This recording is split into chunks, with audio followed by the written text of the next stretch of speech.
Welcome to the Connector Podcast, an ongoing conversation connecting fintechs, banks, and regulators worldwide. Join CEO and founder Koen van der Hooydonk as you learn more about the latest available trends and solutions in the market. Welcome to another podcast episode. Today, streaming from Swiss WealthTech Live. And I've got with me Roy Kirby, Head of Core Product 6 Financial Information. Welcome. Who are you and what do you do? Hi there, and thanks for the invite to talk to you today. So my name, as you said, is Roy Kirby.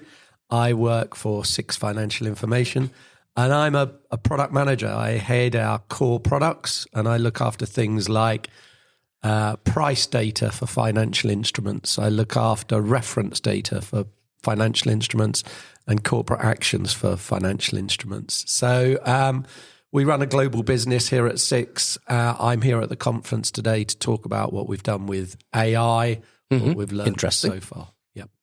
And can you tell us a little bit more about the 6 group as well? I can, yes. So the 6 group it's got 4 business lines. It's probably most well known for running its exchange business. So we run here in Switzerland, Swiss Stock Exchange. In Spain, we run the BME exchange, and we run a digital exchange as well. As well as the exchange group, we also have another group which does security services. So things like custodian services. We also have a banking services team who do a lot in the payment space. So we're well known in the payment space here in Switzerland and across Europe.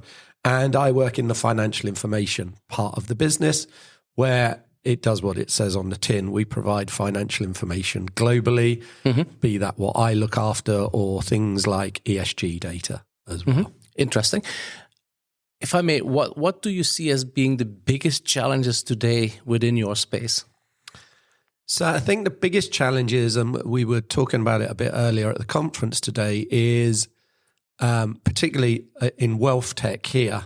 You look at the way that the wealth is shifting from older generations to younger generations. Those younger generations use very modern tools, very modern software tools, very modern processes, and they want their investments and their wealth profile looked after by the banks that we serve to change and to be updated so that they're really targeted at that newer, younger, more tech-savvy end user. So some of those things that used to be on paper, used to be quite hard to do, should be on a new technology on your device with quicker interaction. People want information more quickly, more readily available, same quality as we've always had, but more readily available to answer more questions because they have a lot more questions than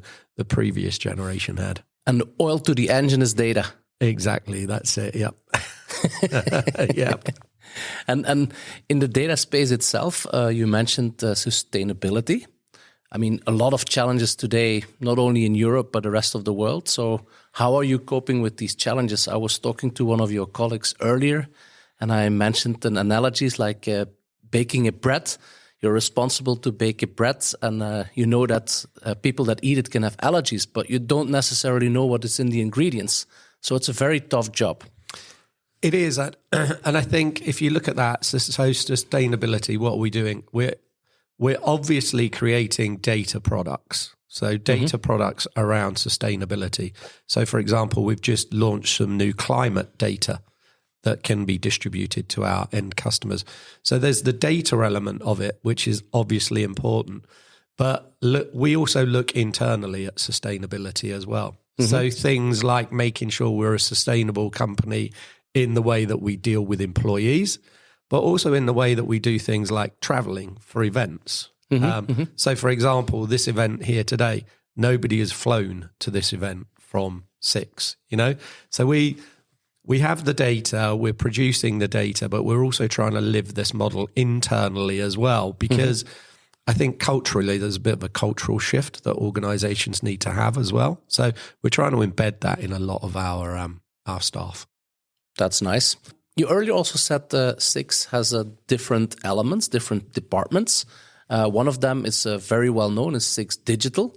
And then the obvious word comes, it's blockchain. So is it literally using emerging technology, or is there any other applications that are being used within the SIX group?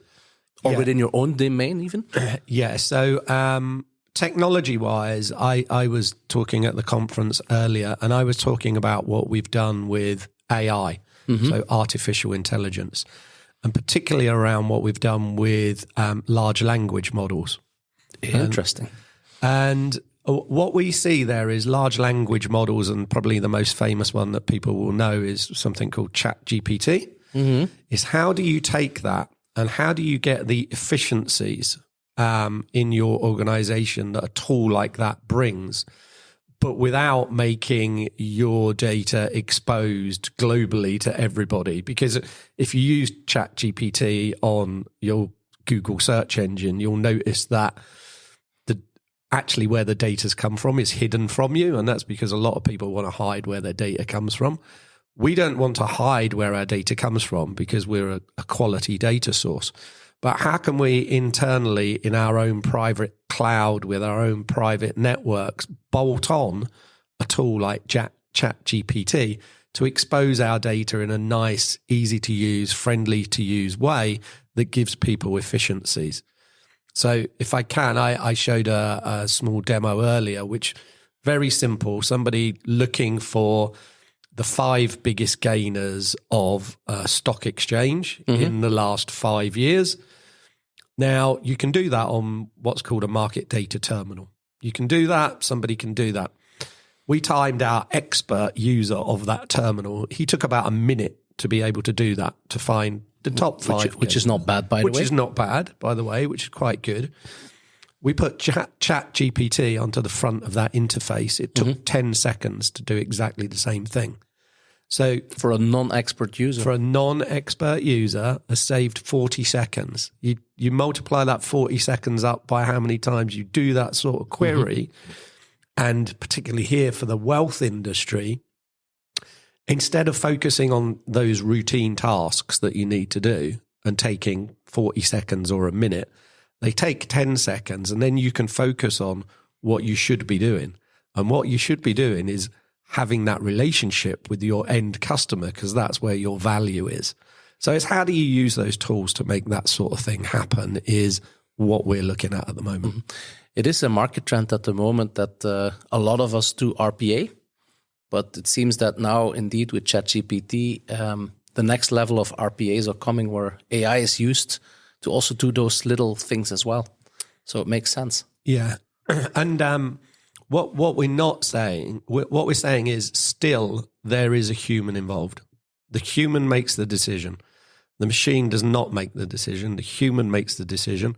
What the machine can do is expose to you all of the information quickly and efficiently so you can make that decision. And we all know that in routine tasks, we sometimes skip a step. A machine doesn't skip a step. It always gives you all of the information that it can find. You skip the step because you don't think it's important, but sometimes it is important. So it's always nice to have that on the screen in front of you. Yeah, I guess it's the whole discussion, like who is most right? Because also humans make errors. But I think if you have a second pair of eyes, if I may say, it also sort of allows the hallucination not to occur to the end client, because at the end of the day, today the models still hallucinate, which can be tricky anyway. Well, since we are in a financial environment, and SIX being at the core of that, many different ways, we cannot avoid to talk about regulation. So how does your team, how does the group actually navigate within this complex regulatory environment? Well, very interesting question. It actually links into the one you just asked me. Internally here at SIX in financial information, we have a team that looks at regulatory documents. So they are subject matter experts. They've had years and years in that world, but they were getting overwhelmed with the amount of regulatory documents that are out there. So what they did was they built themselves a tool using AI to actually search through these documents for them, Sweet. flag things that they should look at. And they've used that internally now for about a year. And what we're doing in just 18 days' time is releasing that as a product to sell to our customers. So we're going to call it our reg risk tool, so regulatory risk tool. But it's basically an AI-based document engine that allows you to, again, scan more regulation, focus your subject matter experts on the regulation that impacts you, take away some of the grunt work, some of the boring work. But yeah, we've used it internally as a tool and we're going to launch it externally now. Oh, congratulations. It's really exciting. Yeah, it is. Yeah, thank you. Yep. Especially coming from a market infrastructure, saying that you are so quick with go-to-market. It's brilliant. And maybe that brings me to my last question. I mean, you are a market infrastructure and FMI. What would you give as advice to a new entrant to the financial industry? A startup, if you want. Yeah, good question. What advice would I give? I'd probably give the same to any company. I would say, know your strengths. What is it that you're really good at? Mm-hmm. What is it that you bring to the financial markets if you're a fintech? But what is it you're really good at? And not is it just what you're really good at, but what is the end use case that you're solving for? Again, there's a room full of about 100 people there at the WealthTech conference. They're interested about solving problems and use cases. So how do you help with that? That's the most important piece of advice I could give. Thank you so much. Roy, last question. I'm sure people want to continue this conversation. How do they come to you? How do they come to your team?